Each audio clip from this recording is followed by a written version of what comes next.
Hey, what's up? This is Steel. What I'm going to show you in this tutorial is how you can make your figures more dynamic and more appealing. So there is no magic formula, there is no secrets, it's just mastering the fundamentals. And the fundamentals I'm going to show you is line of action, you probably heard it a gazillion times, rhythm, and some basic design principles. Okay, so let's get to it. Okay, so let's start with some theory. So whenever I do something creative, I approach it in 3 stages. And these are not hard rules, these are just guidelines. Okay, so I go like 1, 2, 3. The first stage is the rhythm, which is the vibe of the piece, basically. Okay, and the second is form, and the third one is the structure. The names are not important, it's having this guideline to start with. Okay, and this you can transfer it to anything pretty much, and whatever you do, whether you are drawing or painting, it's basically the same. There's the layout stage, there's the construction stage, and then the line work or rendering, it's finalizing and presentation. Okay, so you can also think about this as first read and second read and third read. So if you don't know what first, second, third read is, it's like first read is when you see something just for a moment. Okay, so we could do an experiment. Just pay attention. Okay, now don't rewind the video. What did you see? If you answer just a standing figure or a wizard, you are right, but you probably didn't see how many bags she has on herself, right? So that's the first read. That's when you see something just for a moment. And second read would be you just focus your attention to it and start inspecting, and you see the general shapes and volumes. And the third read would be you just zoom in, get close, and focus on the details and analyze all the details. Okay, so that's the first, second, and third read. And we also react to something we see emotionally before our minds register it. That's so important to know because it's 80% of it. So let's do another experiment. So what did you see? Of course, you saw a snake. Before you saw it, your nervous system reacts with an emotion. So that's why this stage is so important, and that's why I always teach my students to master this stage first. This is not to say other stages are not important, they all supplement this part, okay? So we always react emotionally to pretty much everything, even the most logical person. And this is basically the vibe of the piece you are doing, okay? And this is the 80% of the value, and the rest is 20%. And how do I know this? This basically comes from a principle called Pareto Principle. It's 80% and 20%. Of course, this is not a hard rule. It can be 75-25 or 85 to 15, but it's just this asymmetrical proportion. So Pareto Principle basically says 80% of the outcomes are caused by 20% of effects. Okay, and this is not something human made. This is like gravity. It's like a law of nature, and it applies to everything. For example, 80% of the people are located in the 20% of the earth, geographically speaking, and lots of stuff like that. If you want to learn more, just Google it and you'll find lots of information about it. Okay, so when it comes to anything you are doing, basically it's 80% your psychology and 20% mechanics. Psychology being the meaning and purpose, your why of doing whatever you are doing, and mechanics, execution. So, for example, for the short term, for the specific artwork you are doing, it could be for a client, or it could be you are practicing, or you could be doing artistic exploration, or you are just messing around. But the idea isn't what is the why. The idea is having the clarity, okay? Having clarity about what you are up to. And maybe it's just you are just doing it for the sake of doing it. And then the meaning and purpose would be being present and doing it with integrity, maybe. And on the long term, the meaning and purpose is like the main things that will get you through tough times. Okay, so and this applies to this approach I'm talking about, and this part is the 80% of the value provided. Okay, it's your vibe, and it's basically the pose and emotion. Okay, so let's talk more about these stages. So first stage is I call rhythm.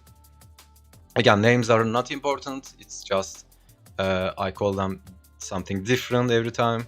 Okay, so this stage is about line. We are focusing on the lines here, and this stage is about basically feeling, emotion, and your experience of the subject. And again, this stage is about honesty, authenticity, and trueness to nature. And trueness to nature doesn't mean being realistic, but it means true to your authentic nature, okay? Expressing yourself honestly. And then comes the form stage. And here we apply some design language, shape language maybe, focusing on the forms and volumes. And these are basically your tools. If you can draw these, you can draw anything. Okay, these are your letters if you would think about it as an alphabet. And the last stage would be representation, anatomy, perspective, all that. Okay, so an example would be Pixar is amazing at this. So you can see the concept art here. So the emotion, the vibe of the character is pretty much established here. And then comes the production, and it's all the technical animation, all the lighting, and all that. But you pretty much establish the vibe of the subject at this stage. And even in architecture, you can see how fluid and how dynamic this is. This is Frank Gehry's sketch of the Disney concert hall. And you can see how he establishes the vibe of the building here. Okay, and this pretty much applies to everything. And when it comes to figure drawing, this is from my anatomy course, but the idea is the same. This drawing is a different technique, but the idea behind it is the same. So when it comes to figure drawing, we have gesture drawing and we have figure drawing. So gesture drawing is the fast stage. It's intuitive and it's about interpretation, feeling, improvisation, and we pretty much spend roughly 20% of the time here, and it provides 80% of value. As opposed to figure drawing is slow, analytical, and it's about observation, structure, and draftsmanship. And you pretty much spend 80% of the time here, and it provides 20% of the value. So you can think about it as, let's say you are drawing a figure. If the pose isn't there, or if the balance isn't there, or if the pose isn't dynamic enough or lively enough, no amount of good rendering or good anatomy knowledge will save that drawing. Okay, it works like that. But this is not to say this part is not important.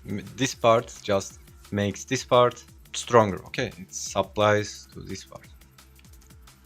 So an example would be here a drawing I made. Again, names are not important. I call it here gesture, design, presentation. You can call it layout, construction, presentation, whatever it is, but don't get caught up in the words. It's just the process, okay? And these can all blend together. It's not a hard rule. So at the first stage, basically, I'm focusing on the vibe, focusing on the emotion of the pose, focusing on the dynamism, and focusing on some body rhythms, focusing on the line of action. And this stage, you are completely free to fail. Okay, you can go crazy at this stage, and it's just fun. And this stage, you can pretty much go loose, go crazy. You can exaggerate. And the best part of this stage is you are free to fail. Okay, and the next stage would be where I implement some design language, establish some shapes, volumes, basic anatomy, or if I'm going to stylize it, I start stylizing it, and yeah, but the basic construction. And then comes the rendering, or depending on the medium you are working. Maybe you are doing line work, or maybe you are doing painting. It would be your paint strokes, etc., etc. So we are going to look at these two stages. So let's start with gesture. So basically, when you are drawing a gesture, if you are drawing dynamic figure, which is a figure in motion, there's basically one thing you can focus to make your figures more dynamic, and that's the line of action. Okay, so when I was just starting, it confused me a lot. I was like, is it the spine? Is it the side of the body? I was confused for a while, but you can think of line of action as the energy moving through body. Okay, so if you throw a punch, the power you generate comes from your hips and your back leg, and you generate the power from here, and it goes up and transfers to the arm and eventually to the fist. So the line of action would be something like this. Okay, so energy comes up like that and goes toward the fist. Another example would be when a basketball player is shooting, they kind of go down a little bit, generate power from their legs, and that power goes up and transfers to arms and eventually to the ball. Okay, so in this case, line of action would seem like this. Okay, and then there is the rhythm of the movement. So most of the time, movement is not a singular motion. It can be supplemented by other parts of the body. So you can think about the other leg in this example. So what the other leg is doing? Is it supplementing? Is it locking the body? Is it providing balance? So you can also think about the other arm. It's not as important as the main line of action, but you can think about these as well, and you can see the rhythm there. Okay, and how you can use this concept to make your figures more dynamic, it's exaggeration. So if you would take this line of action, and it's basically you just stretch it, and there you go, you have a more dynamic figure. Okay, it's just there's no magic, there's no secret, it's just you stretch the line of action and you get more dynamic figures. It's basically this concept. Okay, this is mainly for figures in motion, but when it comes to still figures, maybe a figure is standing, maybe on the ground, then I focus on the rhythms of the body. And you can use lines or shapes. So when it comes to lines, you can study rhythm lines like this. I practice this all the time. So you can and train your hand and mind to create lines like this. And so for example, this pattern is not very exciting, but this one, kind of contrasting each other, it makes sense, right? So basically our bodies are like that. They have this zigzag forms. Okay, so on this example here, starting with the head and going to back, going to front, back, front, back, and it goes like that. Okay, and finding these rhythm lines and focusing on these and exaggerating these lines, you can create much dynamism in a still figure. And you can find these connections, like this line coming here and connecting this one. So whenever you find these connections, these matching lines, just go for it. They will just make your drawing better and more appealing. All right, so when it comes to shapes, our minds are very sensitive to shapes, and brain tends to sort shapes in curvilinear or rectilinear shapes. Okay, so we basically perceive silhouettes and shapes of the body first. You can use the same principle in shapes. You can find a rhythm between the shapes, and you can play with the size, scale, So you can see this shape and this shape kind of identical but reversed, mirrored, and they kind of have the same characteristics. It's the same language. You can also make your figures more dynamic by playing with the shapes. And when it comes to curved or straight lines, as a general rule, I tend to use curved lines when I'm drawing feminine figures, but when I'm drawing masculine figures, I tend to go with more straight lines, but I mix and match them all the time. But as a general rule, you can use curves because symbolically curved lines are more feminine and straight lines are more masculine. And another one is I tend to use straight lines on the hard parts of body. So you can see pelvis here. I exaggerate that straight part here to give dynamism to the figure.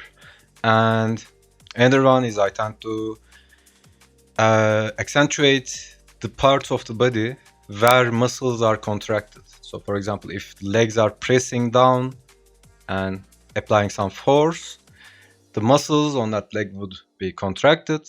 So I usually draw the contracted muscles more angular, and the parts of the body that are loose, I tend to draw those parts more curved. And when it comes to size and scale, you can contrast parts with each other. So you can see here the feet are pretty small on this one, but this part, the leg and the butt, is huge comparing to the feet and rest of the body. So you can just play with these shapes and create some relative contrast, and you can add dynamism as well. Again, you don't need to always use curved lines to create a rhythm. So you can see here, to accentuate, to exaggerate this bending of the figure, I come with this line, and there is this aggressive break on the line, and it goes like that. So you can see this part is pretty much perpendicular to this part, and it goes like that. Same here, goes like that. So this is just another way to create rhythm. It's just another language, okay? And same here, it goes like that. It's almost perpendicular here and goes like that, okay? Same here, lines go like that, complementing each other, create a rhythm and flowing through the body. And again, shapes, you can see this one and this one, it's kind of identical but reversed. And again here, this edge and this one, kind of creating that reverse rhythm, asymmetrical balance.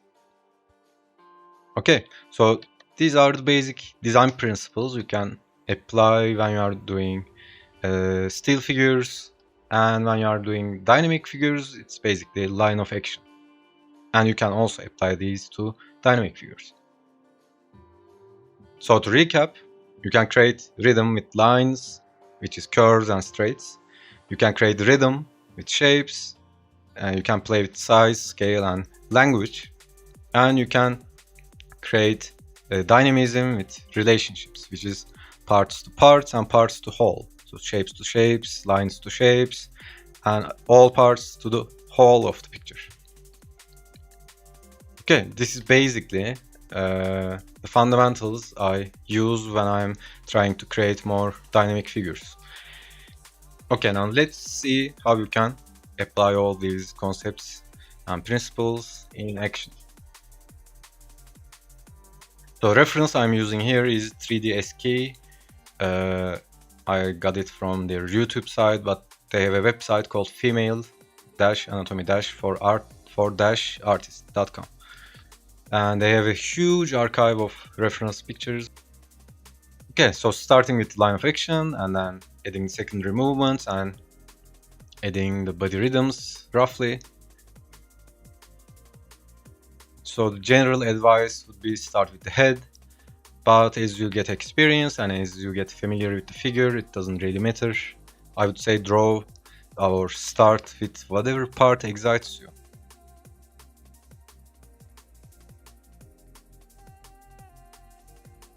Okay, another one. Trying to establish the line of action and adding the secondary movement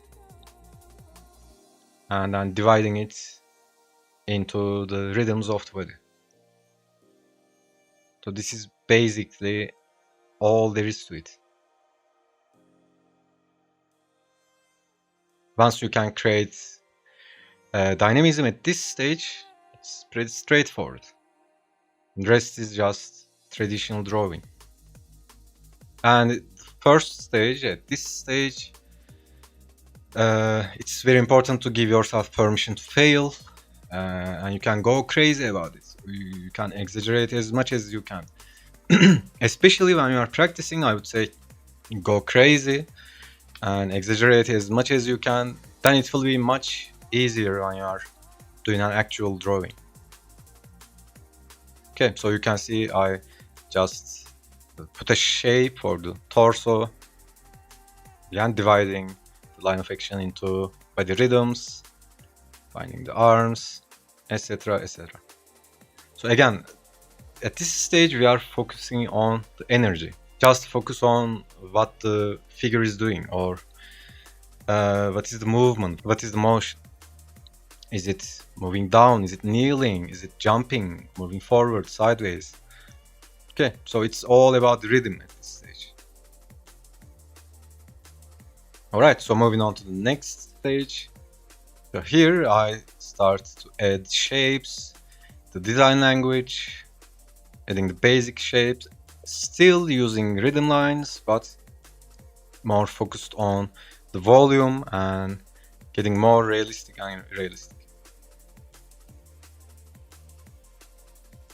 Okay, it's kind of still two-dimensional at this point.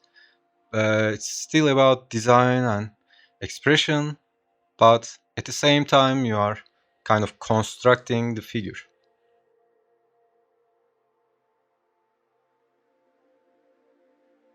And these stages can blend between each other all the time. Maybe you can add shapes at the first stage, you can still use rhythm lines at the second stage, etc, etc. And even at the third stage, for example, if you are doing a line work, you can use your line work to create rhythm, or if you are painting, you can use brush strokes to create rhythm. Okay, next one here. So at this stage I'm not too analytical about it, but if I see something wrong proportionally or something else, I kind of correct those. So you can see this leg is kind of short. I put a marker on it to remind myself to fix it.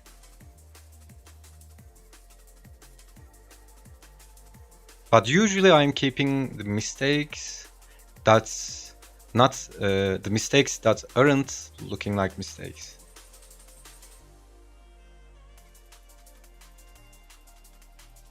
And also everything adds up to the total appeal of the drawing. Everything you learn, everything you internalize, they all add up to the final result. And anatomical knowledge, the design principles, the forms, your understanding of 3D forms, everything adds up. Because this stage is fast and it's about intuition, you draw very intuitive. They all come up without thinking. You don't think about these concepts, you just internalize them and they all come up instinctively. Okay, the last one here. Okay, now let's look at what's going on here. So you can see this line kind of matches with the back of the body. and it also matches with the front of the body. And when you just keep that line going, it kind of matches with the arm. So even though the idea is dynamism, you don't want to just create a figure which is dynamic but it's all over the place. You still need harmony to counterbalance that dynamism. Okay, so the elbow kind of matches with the lower leg, and you can see these lines flowing through the body. They kind of match up.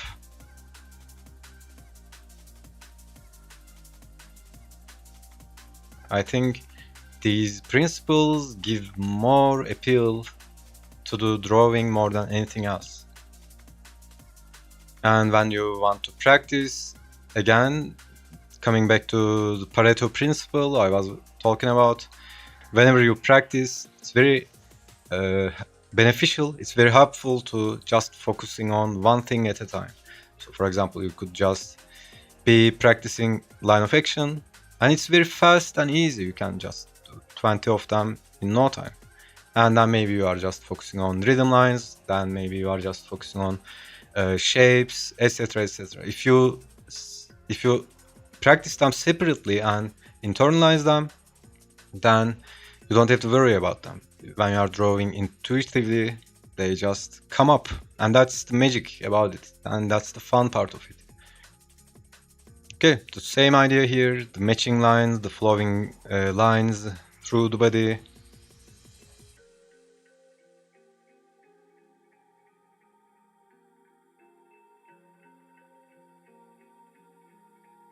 And you can see the arm and the leg kind of matches.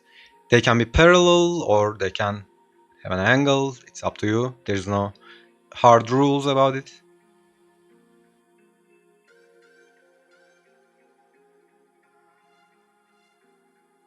So another one is front of the head is kind of matching with that Achilles tendon.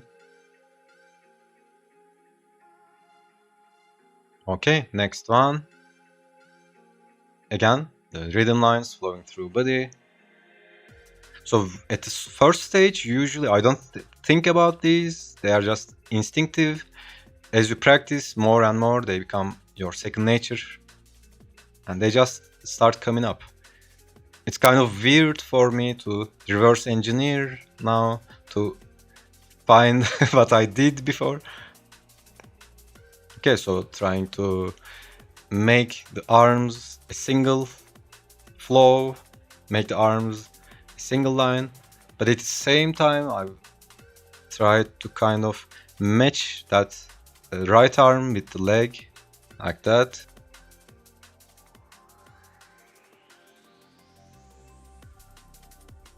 Again, same idea, matching the arm and the leg.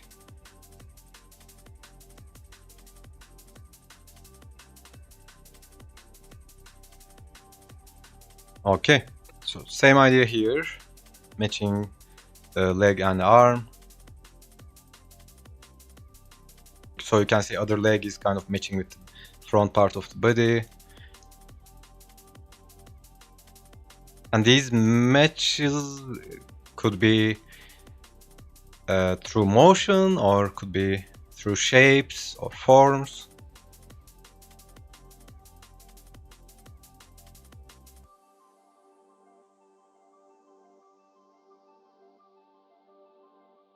Again, another match here.